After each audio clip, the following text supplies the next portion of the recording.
Suspense.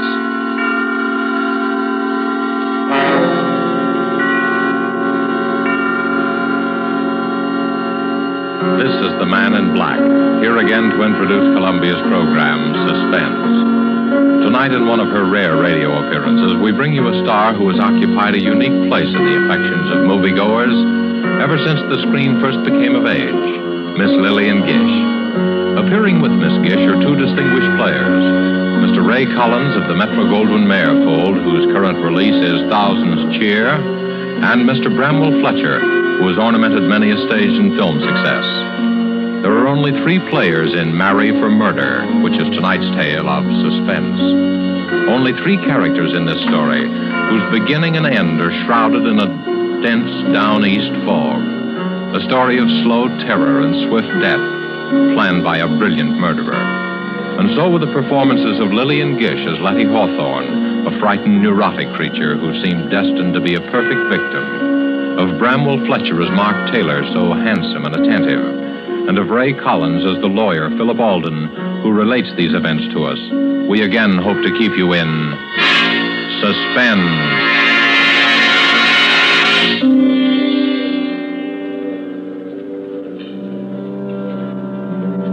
I used to love the sound of foghorns on the bay, especially at night when I sat before the fire. Let their lonely wail weave a contrast between my snug comfort and the gray immensity outside. But I've lost my taste for them now. Lost it on the night I heard them moan a dirge of death.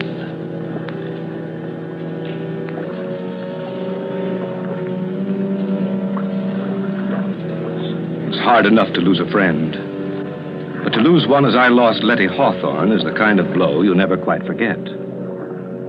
I remember the first time I met her. It had fogged up all of a sudden, as it does here on the Cape. But Ann Wentworth held her Sunday night supper as usual. Letty was the only stranger there, a newcomer to the Cape. I looked at her and thought she'd be an attractive woman if she only didn't flutter so much. She was a trim, pretty woman of about my own age, which is 40. You're Philip Alden, the lawyer, aren't you? Oh, what a pleasure to meet so many nice people. There go those foghorns again. Yes, Does one really get used to them in time? Well, I love the Cape, but I can hardly bear that sound. So depressing, isn't it? So morbid. Well, to your first question, yes, I'm Alden, an attorney. As for the foghorns, well, if you stay with us for a few years, you won't be able to live without them, Mrs. Hawthorne. It is Mrs. Hawthorne, isn't it? Mm-hmm. Anne never gets around to introducing people. It's her only fault. Oh, I never stand on ceremony. That's my fault if you consider it one. Besides, I knew you at once, you see, and you knew me. Don't you think that's a promising beginning? I never thought of it that way. Oh, dearie me. There it goes again. It makes me think of ghosts walking over my grave. How can you bear it? They do serve a very important purpose, you know. Oh, I suppose they do, but they give me the shudders. As a matter of fact, I find them comforting. I made Jane Hart promise to stay with me tonight if the fog doesn't lift. I daren't be alone. You see, I'm still a bit nervous. Oh? I've been ill, you know, and the doctor prescribed complete rest and quiet. I see. That's why I came up here. Well, you'll find what you're looking for here, I'm sure. Oh, do you think so? I do hope I will. My nerves are simply shattered. Mr. Hawthorne's dead, you see. Such a tragedy. I'm terribly sorry. You see, it happened so suddenly. I can't quite believe Can that. I get you some of Anne's cider cup? That's one of our Sunday night features. Oh, thank you. That would be so nice. It's such a comfort to have a man take care of one again. You make me feel so protected. I know we're going to be great friends, aren't we?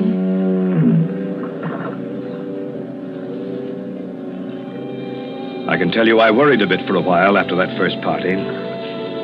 Letty Hawthorne was a charming woman, a bit fluttery, as I said, but still attractive and rather pathetic. I was afraid she was setting her cap for me. You see, I'm a crusty old bachelor, but even my friends were beginning to wonder. So it was with mingled relief and regret that I learned one day that Letty Hawthorne had transferred her attentions to another newcomer to the Cape, Mark Taylor. He was 8 or 10 years younger than she, a handsome fellow, but somewhat dissolute looking. I didn't like him. I may as well admit that from the start. But short of marrying her myself, there wasn't much I could do. Anyway, they seemed happy enough, at first. One day after the wedding, Letty called me on a matter of business. I went down there after sundown. The three of us sat out on the beach in front of her cottage.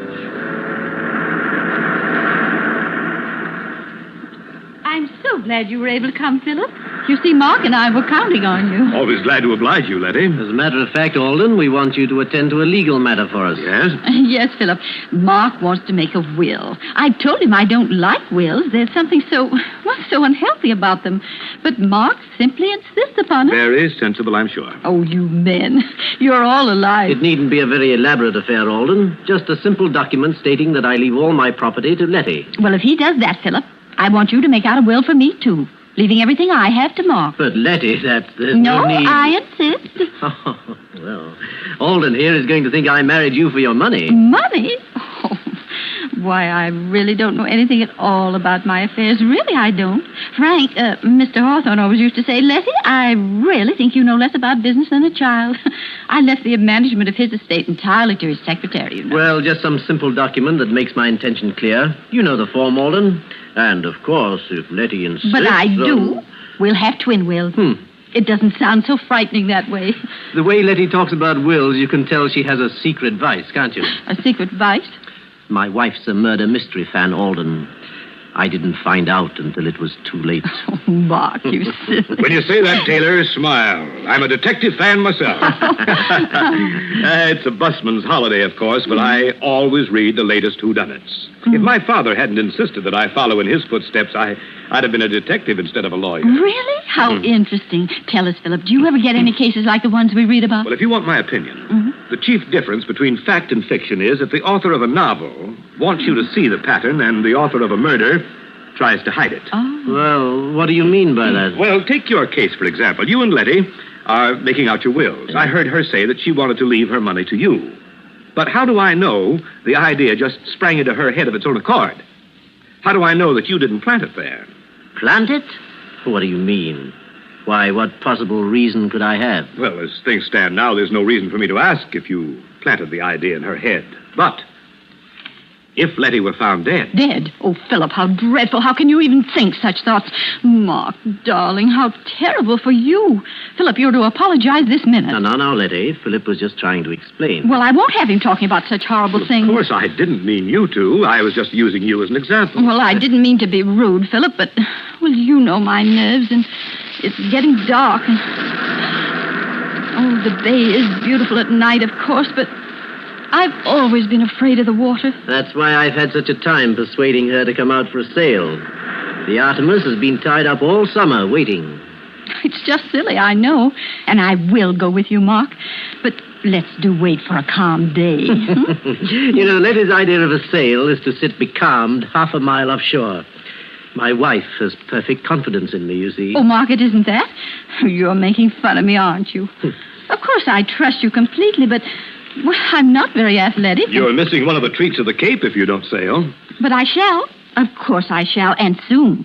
And what's more, I'm going to get Mark to teach me to handle the Artemis. Well, I'll be looking forward to seeing your sails on the bay then. Oh, Mark, a storm.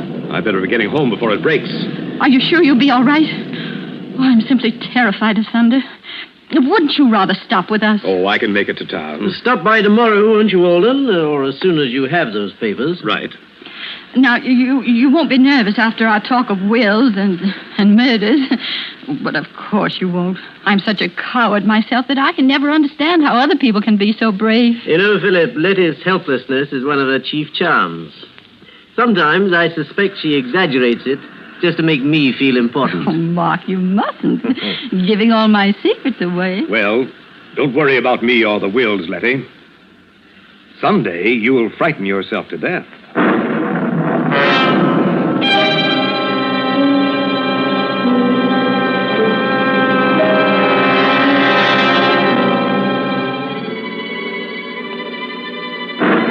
There was little enough for me to go by. But gradually I found myself worrying about Letty and Mark. They didn't seem to be hitting it off. Oh, on the surface, everything was smooth. But I was haunted by a premonition of what I didn't know.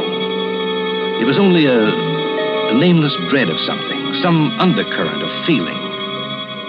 Letty's nerves were getting no better. In fact, she seemed more tense, more frightened than ever. Yet she was making an effort to meet Mark halfway. Many times I saw them out sailing. Only when Letty returned after a day on the water, she seemed pinched and white. While Mark appeared to be glowing with vitality, Letty grew paler and more distracted. I realized suddenly that she was a middle-aged woman. One day in town, I met them in the general store. They'd been quarreling. But I tell you, Mark, you're just imagining it. I hate to have that stuff around, as you very well know. You read all kinds of stories about the way it gets mixed up in food. Oh, nonsense. Well, I'm sure there aren't any rats around the boathouse. I'd know if there were. I'm simply terrified of them. But I can't bear thinking of having poison around. Why, I'd be worried all the time. Oh, Letty, for heaven's sake, stop being childish. I didn't put traps around because you didn't want them. Now that I'm trying to get rid of them in another way, you make a scene. I don't see why we have to go into a 3-act tragedy just because I want to buy some rat poison. Hello, you two. Oh, hello, Alden. Why, Philip, how nice to see you. Mark and I were just doing a little shopping. Philip, will you do me a favor? Hmm? Will you please reason with Letty and try to get some sense into her head? Say, wait a minute. This sounds serious. Well, it isn't really. But, Philip, you know my nerves and the way things upset me, and Mark just doesn't understand. Oh, I know I'm just a silly woman, but the doctor says I have to be humored. And now Mark is so unreasonable, and it's such a little thing. Of course it's a little thing, and that's why I can't understand your attitude. Now, look here, Philip. The boathouse is infested with rats. Wouldn't you say the obvious course of action would be to get rid of them? Why, of course. But poison, rat poison. Oh, Philip, don't you see how horrible it is? I mean, accidents do happen. I've always hated to have anything like that around just in case. I've heard of children eating this stuff by accident. But you two people can take care of yourselves. Frankly, Letty, I think you're making a fuss over nothing. Yes, that's right, Philip. That's just what I told her. Well, very well then. But if I'm found dead, I hope you realize you'll both be under suspicion.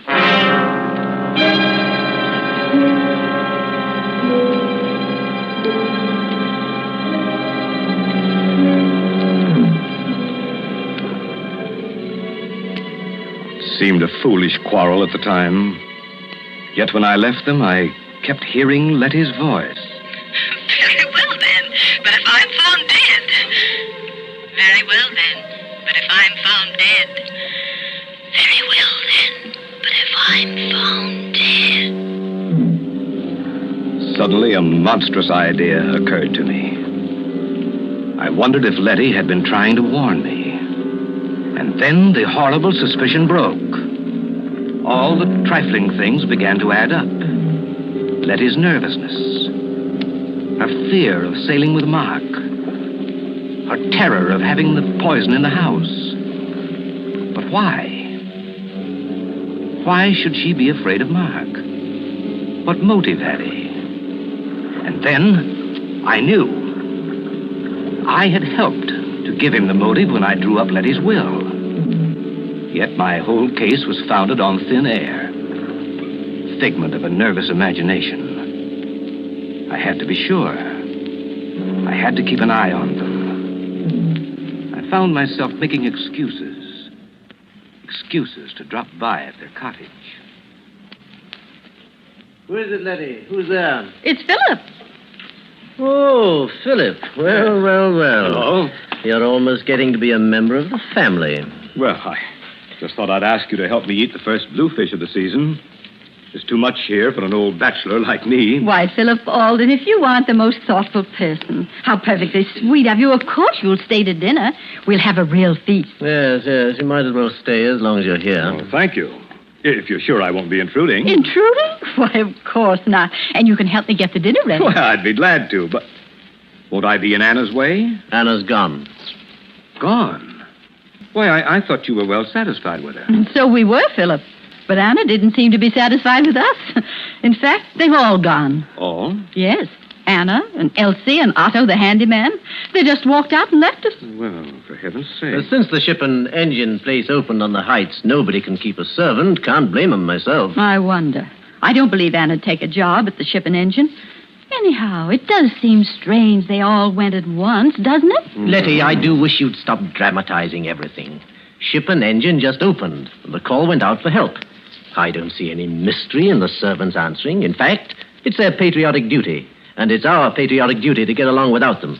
But it's so lonely here, especially at night. Now, Letty, you're not living here by yourself, you know. No, of course not. But all the same, we are isolated. Just the two of us. And you know how tricky my nerves are. I always feel so much better if the servants are around.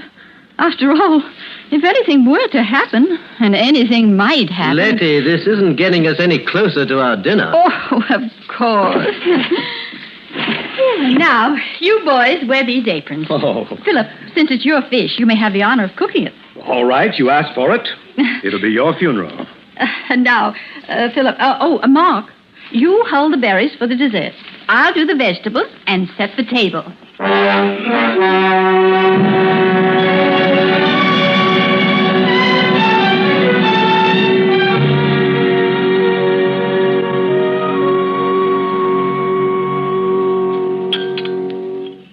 Well, for a seasoned bachelor, this dinner's a rare treat, Letty. Oh, I'm so glad you enjoyed it, Philip.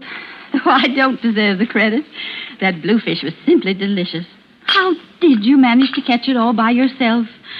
I always think men are so wonderful. Well, I'd be glad to take you both the next time I go fishing. It's good fun. Fresh air would be good for you, Letty. Oh, no, I couldn't. Well, I'm still just a wee bit nervous about the water. Though I tried terribly hard, haven't I, Mark? Yes. I've been good about the sailing. But you know I'm learning to manage the Artemis all by myself, aren't I, Mark? I don't write my name in the wake anymore, do I? Yes, Letty's a real hand at the tiller. She'll be a better sailor than I am soon, you see. You'd have seen her take the Artemis into harbor the other day. You did, all right? Yes, she came through that channel with a breeze against her.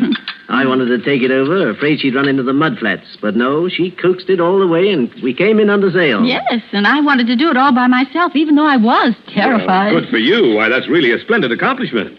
I've been negotiating the harbor for years, but I confess that I have trouble every now and then. Well, since nobody wants any more berries, I guess it's time to do the dishes. Now, I'll show you what a good hand I am as a dishwasher. Wait a minute. That's my job. Here. No, Here. I'll clean and wash. You two can dry, and you can dry. Letty, what is it? Well, you shouldn't have tried to carry that tray. No, it's not that. Why, Letty, what's happened to you? You look ghastly. I'm afraid something I ate. Here, you better lie down. Oh, I'll carry her upstairs. Get a doctor, will you? I'm afraid, Mark. I'm afraid I've been poisoned.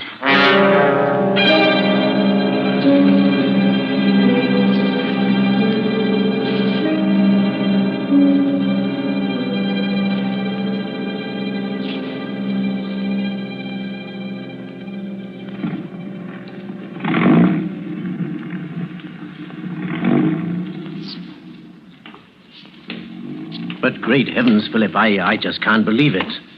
Arsenic, poisoning? Do you think Dr. Potter knows what he's talking about? I'm sure he does. Of course, we can't be sure till the tests are made, but I don't see. I don't understand. It's not very hard to understand. Letty ate arsenic. How or where she got it, we don't know, but it's not difficult to guess.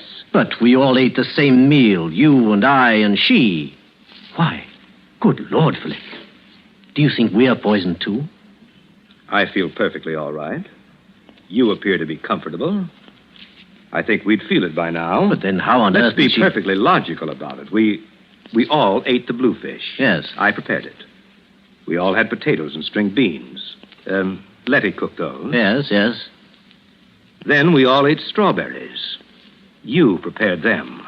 Why... Now, the fish and the vegetables were all served in large platters, and each one of us helped ourselves. Therefore, if any poison were in the food, we'd all be sick. But the strawberries, Mark... See here, Alden, are you suggesting... Wait a minute. We're just following this through logically. The strawberries were put on the table in separate dishes. The poison could have been slipped into Letty's plate. In the kitchen. Alden, you have no right to accuse me of this. Why, you're fixing up a case against me. I'm doing nothing of the sort.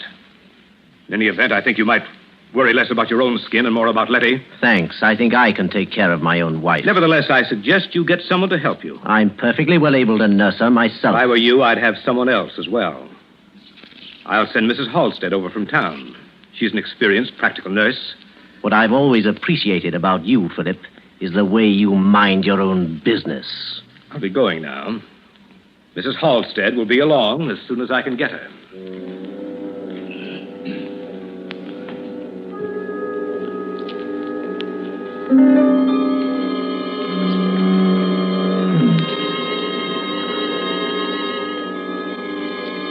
When the doctor's analysis came, it was arsenic poisoning, all right. There were traces of arsenic in the sugar on Letty's dish. Letty was recovering. The dose wasn't large enough to kill her. Mrs. Halstead was installed as nurse and housekeeper. Just then business called me to New York, where I found myself worrying about Letty. I couldn't get her out of my mind. Very well, then. But if I'm found dead... I was bothered by a few loose ends in Letty's problem. The sort of questions that would occur to a legal mind. So I decided to spend an evening in the reference room of the law library among the files, where I found out enough about Mark and Letty Taylor to send me racing back to the Cape. And I knew I had to hurry if I was to prevent a devilish murder.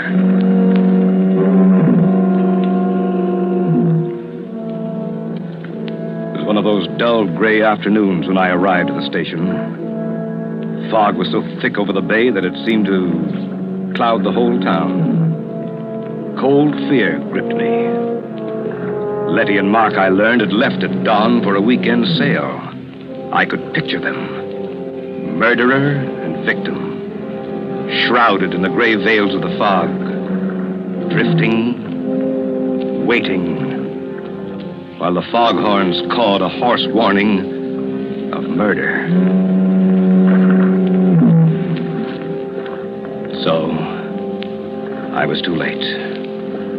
The trap was sprung. With my newly gained insight into the affairs of Letty and Mark, I could have averted the tragedy, but I was too late. Or was I? If only they hadn't really left for that sail. I took the chance. Feeling my way along the Cape Road, I reached the Taylor cottage. Nobody was there. Then I heard noises in the boathouse. I crept down the slope and listened.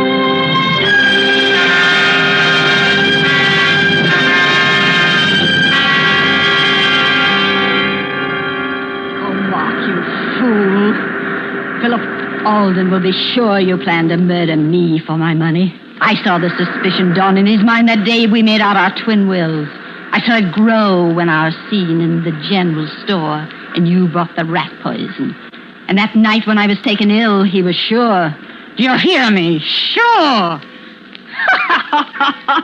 You wanted to teach me to sail the Artemis. Thought I was afraid of the water. Well, Mark Taylor, when your body drifts to shore, Philip Alden will swear that only an accident prevented you from murdering me. What fools you men are. Aren't you? Aren't you? Why wouldn't you like to answer me, Mark? Don't you wish you could talk to me again? To your helpless little Letty. But you can't, can you? Dead men can't talk, can they? But they say that in the instant of dying, a man can understand many things. Did you understand, Mark? But how could you? You are really a stupid man, Mark.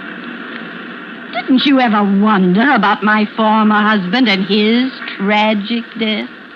Didn't you ever want to know about Frank Hawthorne? He did. At the very end, he wondered about his predecessor, George Martin. Strange how both died in a yachting accident, isn't it? Frank died off the coast of California.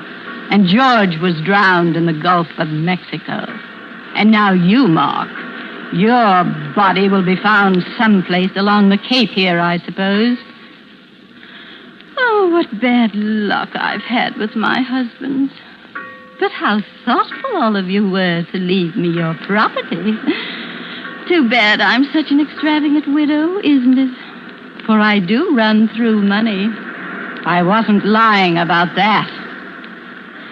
Oh, dear, I wish you could help me get your body to the Artemis. If only you hadn't insisted on turning back when the fog rose. I could have killed you so much more neatly. A sudden gust of wind while I was at the wheel, and the Artemis jibes, and the boom catches you, and off you go to the bottom of the sea. But now, I've got to lug you back on board and pitch you overboard somewhere. It was really inconsiderate, Mark, to make me kill you in the boathouse here. You won't have to drag the body aboard, Letty. Oh, Philip, I'm so glad you've come. Are you, Letty? Something dreadful's happened to Mark. I'm so upset I hardly know how to tell you. Oh, Philip, I think I've... You needn't pull a phony feint this time, Letty. I fell for it before when you made me think that Mark had poisoned you. That is, almost. What do you mean, Philip? That was a little too smart, Letty, that poison scene. Because when I left you, I wondered about two things. Why anyone should be foolish enough to attempt that type of murder before an audience, and why, having attempted it, he should fail to make the dose large enough. I don't know what you're talking about. I think you do. You see, while I was in New York, I took the trouble to look up a few matters that were bothering me. And I found the newspaper clippings of your two previous, shall we say, accidents. Oh, Philip, isn't it dreadful? Still pretending. You're a clever woman, Letty, but I overheard you just now. You'll never prove anything. I think I will. You see, I found the motive, too. It was marry for money, marry for murder, wasn't it? I wouldn't try to run away, Letty. I brought a gun. You're coming with me to the police station. Don't wonder that you hate the sound of foghorns, Letty Taylor. You've spoiled them for me, too.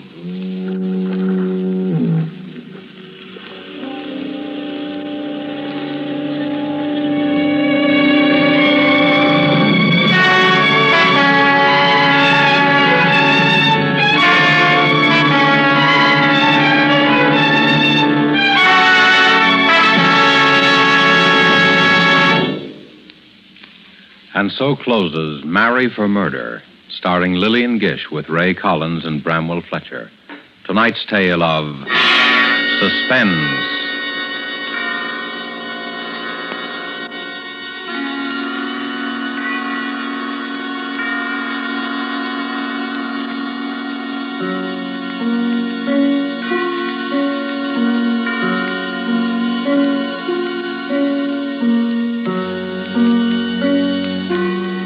This is your narrator, the man in black, who conveys to you Columbia's invitation to spend this half hour in suspense with us again next week, same time, when Virginia Bruce and John Loder will star in the Dorothy B. Hughes suspense thriller, The Cross-Eyed Bear. The producer of these broadcasts is William Spear, who, with Ted Bliss, the director, Bernard Herrmann and Lucien Marowik, conductor and composer, and Walker T. Field, the author, collaborated on tonight's Suspense.